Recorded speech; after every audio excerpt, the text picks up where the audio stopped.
Now let's change the MA length from 60 to 200. Also, let's change the baseline type from HMA to LSMA.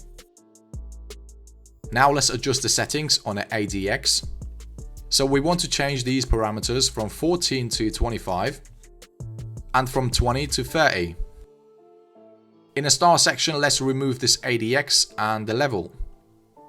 The volume indicator is going to be on the default settings. Okay, now let me briefly explain what these indicators do and how they issue signals. So for the first confirmation indicator, we're going to be using this ADX line cross indicator. Every time the green line crosses above the red line, this is a signal to go long. And exactly opposite is true for shorts. And the reason I changed the settings on this indicator is to have higher quality signals. For the second confirmation indicator, we're going to be using this SSL Hybrid colored baseline. In general, if the price action is above the baseline and the baseline is colored in blue, we are officially in an uptrend. And if the price is below the baseline and the line is colored in red, we're officially in a downtrend. This indicator will make sure that we go with the trend. And finally, we have this heat map volume on our chart. I discovered this indicator yesterday and I think it works really well. So what this indicator does, it tells us when the price action is trending and when there is sufficient volume in the market. If we access the indicator settings, we see that we have a heat map of extra high, high,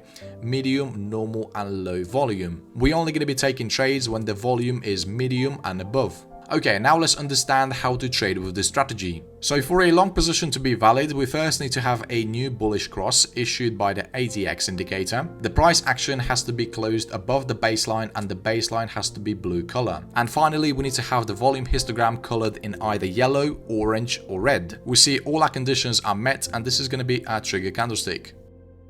We will place a buy order at the close of our trigger candlestick. Our stop loss will be set at the recent lowest price. For the recent lowest price, you will need to have at least 2 consecutive bearish candlesticks. If the recent lowest price is too far from the entry price, you can set your stop loss at the baseline. Our take profit target will be set at 1.5 times the risk.